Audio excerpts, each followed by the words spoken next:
ये रेस्क्यू के एहलकार गंदे नाले में से एक ऐसी लाश निकाल रहे हैं जिसका धड़ तो मिल गया है, उसकी टांगे नहीं मिल रही। और टांगे मिलती हैं सड़क के दूसरे किनारे, पाँव मिलते हैं नाले की उस दूसरी साइड से और टांगे मिलती हैं नाले के किसी और हिस्से से। उन टुकड़ों को इकट्ठा करके ये जो आप तस्वीर देख रहे हैं एक लाश बनाई गई है। और ये जो लाश है ये किसी और की नहीं, ये दो जिंदगी हैं। ये डस्का में जारा नामी खातून है जिसको उसके ससुराल वालों ने, और ससुराल भी सगी खाला के घर वो बिहाई हुई थी। सगी खाला ने एक अपने कजन को नवीद जिसका नाम है लाहौर से बुलवाया और उसको ये लालच दी कि तुम्हारा इटली का वीजा लगवा देंगे, तुम इसको जो है मार दो। वो आता है, वो आकर इस सोई हुई के मुंह पर तकिया रखता है और वो किस तरीके से इसने जो है उसके साथ मुकाबला किया होगा। ये तो खैर मुकाबला कर रही थी, इस दुनिया में जाहिरी तौर पर मौजूद थी।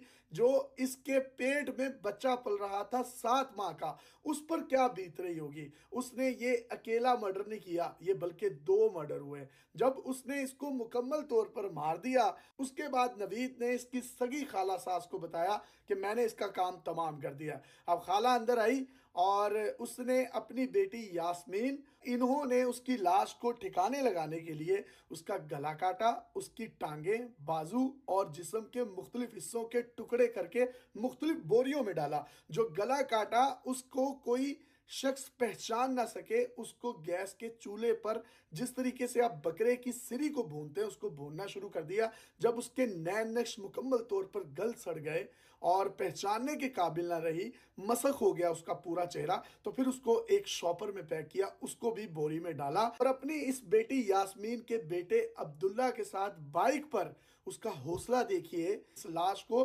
ठिकाने लगाने के लिए पहले कुछ टुकड़ों को इन गंदे नालों में फेंकती है जहां से ये रेस्क्यू के एहलकारों ने इकट्ठा किया। उसके बाद कुछ टुकड़ों को सड़क के दूसरे हिस्से में फेंका जाता है ताकि चीलें, कव्वे और इस तरह की जो मखलूक है वो आकर उस मुर्दार को खा ले। और वो जो एक नन्हा सा बच्चा उसके पेट में पल रहा था, वो उस नन्ही सी जान का भी वही हाल करें जो ये गिद्ध और मुर्दार लाशों का करते हैं। सोशल मीडिया पर यह स्टोरी इंतहाई वायरल है। ये हुआ कुछ यूं कि जो बाप है उसने अपनी बेटी की शादी उसकी सगी खाला के घर में करवाई। खाला को तो नबी करीम सल्लल्लाहु अलैहि वसल्लम ने माँ के बाद सबसे फजीलत वाला एक रिश्ता और दर्जा करार दिया और उसी को माँ करार दिया है।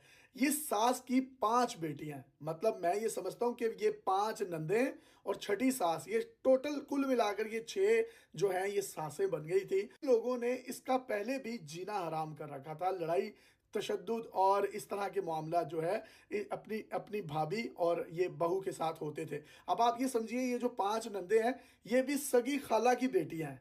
मतलब क्या कजन्स का रिश्ता होता है, कितना प्यार मोहब्बत होता है। और खाला माँ के बाद तो होती खाला है। अब बाप ने 3-4 दिन अपनी बेटी को कॉल की, उसका फोन पे राब्ता नहीं हुआ, जिसके बाद वो अपनी बेटी के ससुराल आ गया। अब ये जो सास थी इसने अपनी बेटी की मौजूदगी में अपनी बहू के बाप को कहा कि वो तो उसने हमारा बरादरी में नाक कटवा दिया है, हम तो किसी को मुंह दिखाने के काबिल नहीं रहे। वो एक अपने आशना के साथ भाग गई है और 7 माह का बच्चा भी उसके पेट में था। और तो और ये 2.5 साल का बच्चा, ये जो आप ये सामने खड़ा हुआ देख रहे हैं, इसका भी उसने जो है वो मुंह नहीं देखा। बाप को अपनी बेटी की तरबियत का अंदाजा था और वो कितना मतलब इस्तराब में होगा कि उस पर इतना बड़ा एलिगेशन जो है लगाया गया है। वो वहां से निकलता है, पुलिस थाने जाता है, पुलिस को रिपोर्ट करता है और पुलिस जो है उसकी बेटी को ढूंढने के लिए निकल जाती है। जब कहीं से भी उसको बेटी नहीं मिलती तो उसके बाद उनका शक जाता है पुलिस का सास पर और नंदों पर। वो सबके बयानात रिकॉर्ड करती है, बयानात में तजाद होता है, जिसके बाद वो उन तमाम लोगों को, सास और 5 नंदों को अरेस्ट कर लेते हैं। और तफ्तीश जब सख्त होती है तो ये तमाम का तमाम मामला जो है वो सामने आता है। अब आप सोच रहे होंगे सारे मामले में इसका शोहर किधर है। शोहर जो था वो इटली में था और वो जो नवीद है जिसको बुलाया गया कि आकर मेरी बहू को मार दो, तुम्हारा इटली का वीजा लग जाएगा, अपने बेटे के पास भेजना चाह रही थी। पुलिस ने अपनी तफ्तीश में यह बताया कि बेटे का बज़ाहिर कोई कसूर नहीं है। बेटा जो है इसको लेकर इटली चला जाता था, आ जाता था। अब वो 1.5 माह से यहीं पर रह रही थी, पीछे से इसका जीना हराम कर रखा था। अब ये मारा क्यों है, ये एक बहुत बड़ा सवालिया निशान है। तफ्तीश में यह बात सामने आई, सास ने कहा कि ये सारे पैसे मेरा बेटा अपनी बहू को अपनी बीवी को दे देता था, बहनों पे खर्च नहीं करता था, मेरे पर खर्च नहीं करता था। तो जिसकी वजह से हमें इस बात का बहुत ज़्यादा गम था, गुस्सा था और हम ये चाहते थे कि मैक्सिमम जो इसके पैसे हैं वो हमारी तरफ आएँ।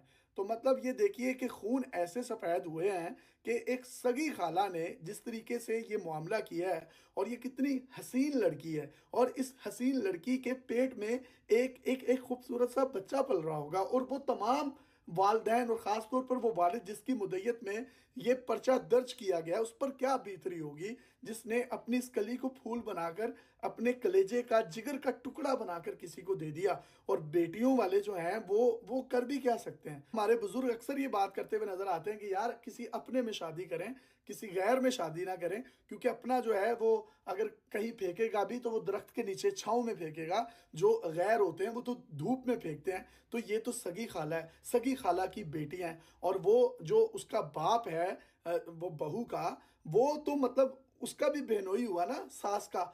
तो एक साली और एक बहनोई का रिश्ता कितना अच्छा होता है, कितनी उनमें मोहब्बत होती है। यहाँ पर तो ऐसे खून सफ़ेद हुए में। तो मैं ये तमाम जितने भी पेरेंट्स मेरी इस वीडियो को देख रहे हैं उनसे मैं रिक्वेस्ट करूंगा कि अगर आपने अपनी बेटी को कहीं पर बिहा दिया है और उस पर कोई वायलेंस हो रहा है या उस पर कुछ तशद्दुद हो रहा है, अपनी बेटियों को भाई वहां से आप ले आएं।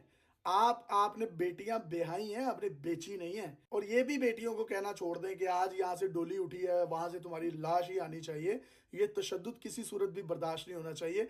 कई ऐसी खवातीन हैं जो अपने घरों में तशद्दुद बर्दाश्त करती हैं और नहीं बताती अपने पेरेंट्स को कि कहीं ये मामलात ख़राब ना हो, क्योंकि शादी दो लोगों की नहीं, दो फैमिलीज़ की होती हैं। लेकिन ये इस हद तक जो है सगी खाला चली गई, वो सगी खाला की 5 बेटियां चली गई। ये मामला है जो कि पूरे सोशल मीडिया पर वायरल है, और यकीन कीजिए कि मतलब रोंगटे खड़े हो जाते हैं इस पूरी स्टोरी को सुनने के बाद। अपने मेज़बान को इजाज़त दीजिए।